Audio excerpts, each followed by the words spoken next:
You pick a door. You feel confident. Then someone shows you a goat behind another door and asks if you want to switch. You say no. And statistically, you just lost. Every time. Not because you were unlucky, because your brain was running software that was never built for this kind of problem. This is the Monty Hall Problem, one of the most notorious puzzles in the history of mathematics, and the fact that it fools nearly everyone, including people with advanced degrees, says something remarkable about how the human mind actually works. Today we're going to find out exactly what is happening inside your mind when you face those three doors, and why the answer your gut gives you is almost certainly wrong. We'll ask why the host's knowledge matters more than anything else in this puzzle, and what happens to the math when you ignore it. And then we'll get to the part that almost nobody expects. Why even brilliant mathematicians refused to believe the correct answer when it was first published, and what their reaction reveals about all of us. The Monty Hall Problem takes its name from Monty Hall, the host of the American television game show, Let's Make a Deal. The setup is deceptively simple. There are three doors. Behind one is a car. Behind the other two are goats. You pick a door, say door number 1. Now here is where it gets interesting. The host, who knows exactly where the car is, opens one of the other two doors to reveal a goat. Then he turns to you and asks, do you want to stay with your original door, or switch to the other unopened one? Almost everyone stays. It just feels right, doesn't it? You've already committed. You made your choice. And now there are two doors left, yours and one other. Feels like 50-50. Feels like switching doesn't actually help you. That feeling is so powerful, so immediate, so convincing, that most people don't question it for even a second. But that feeling is wrong. And understanding why it's wrong takes us deep into the machinery of your own mind. Here is the math, as cleanly as it can be stated. When you first picked your door, you had a 1 in 3 chance of being right. That means there was a 2 in 3 chance the car was behind one of the other two doors.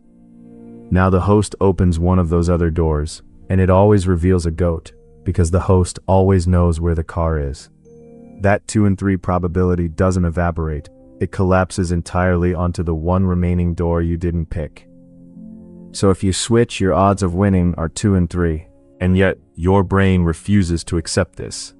The moment that third door opens, something resets. Suddenly it feels like a fresh game. 2 doors, 1 car, equal chance. Researchers who study this call it the equiprobability bias. Your mind assumes that when options are reduced to 2, each one must be equally likely. It's a mental shortcut that works just fine in many situations. But here, it leads you straight off a cliff because the 2 remaining doors are not equal at all. There's another force pulling you towards staying, and it has nothing to do with logic. It has to do with loss. Psychologists call it loss aversion, the deeply human tendency to feel the pain of losing something more sharply than the pleasure of gaining something equivalent. You picked that door. It's yours now. Switching feels like abandoning it, like admitting you were wrong, like opening yourself up to the worst possible regret, switching away from the winning door. That emotional calculus is so uncomfortable that many people stay with a door they intellectually know might be wrong, just to protect themselves from that feeling. And woven through all of this is something researchers call status quo comfort. The bias toward whatever you've already chosen, simply because you've already chosen it. The initial selection doesn't just feel like a guess, it starts to feel like an identity. Changing it feels like a disruption. Staying feels like loyalty to yourself. These are not small forces.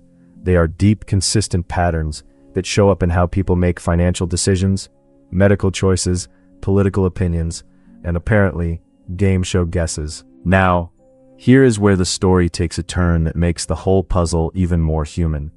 In September 1990, a columnist named Marilyn Vos Savant published a reader's question about this exact problem in Parade magazine.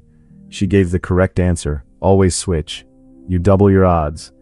And then the letters started arriving, thousands of them, many from people with doctoral degrees in mathematics, statistics, and science. And they were not congratulating her. The backlash was extraordinary. Academics wrote in insisting she had made a basic error. Some were condescending. Some were furious. The overwhelming consensus from a large portion of the letter writers, people trained in probability and statistics, was that switching made no difference whatsoever. That it was a 50-50 choice. That Marilyn Vos Savant had embarrassed herself in front of millions. She had not. She was correct. And the intensity of that response tells you everything about how deeply this illusion runs. So what was everyone missing? What is the piece of information that unlocks the whole puzzle? Here it is, and this is the part that genuinely changes everything. The host does not open a door randomly. He always opens a door that conceals a goat. He always knows where the car is, and that knowledge, that deliberate, informed action, is exactly what makes the two remaining doors unequal. Without that constraint, you'd be right that it's 50-50, but with it, the math transforms completely. Think of it this way. Imagine you're playing this game 100 times.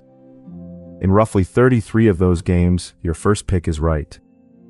In roughly 67, it's wrong.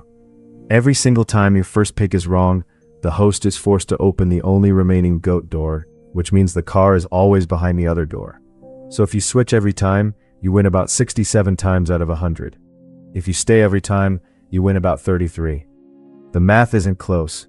Switching nearly doubles your chances. Researchers who study human reasoning have classified the Monty Hall problem as a genuine cognitive illusion, not just a tricky puzzle, but a systematic failure mode of human probabilistic thinking. And what makes it especially revealing is that knowing the correct answer intellectually doesn't always fix the gut feeling.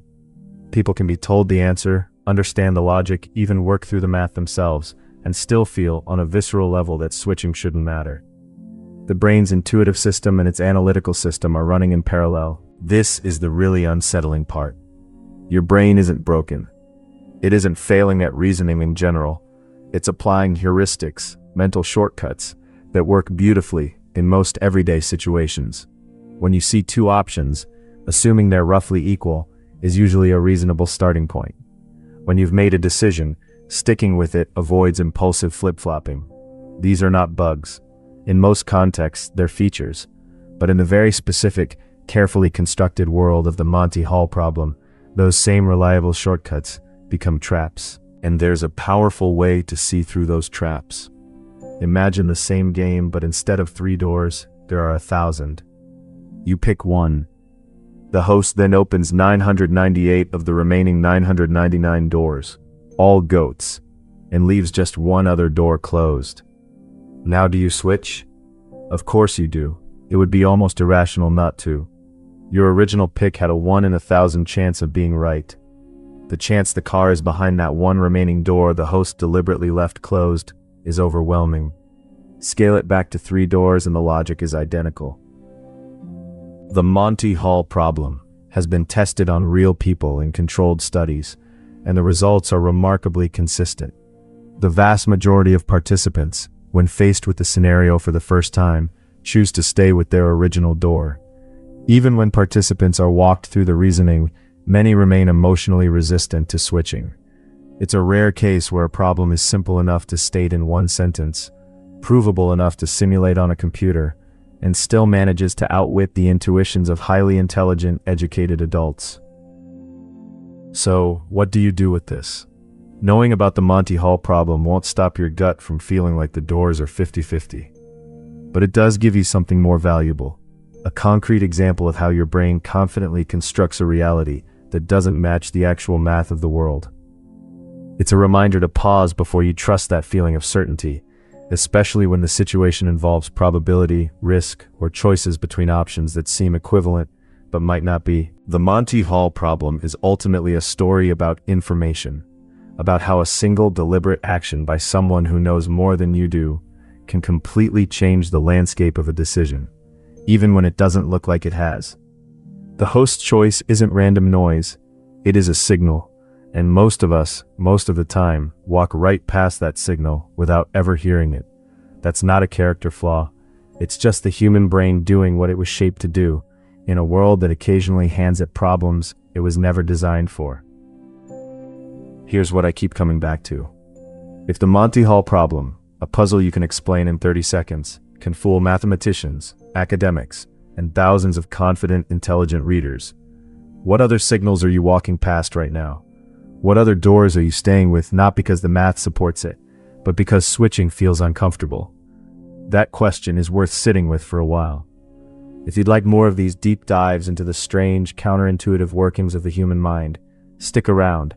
There's plenty more where this came from. Subscribe, and I'll see you in the next one.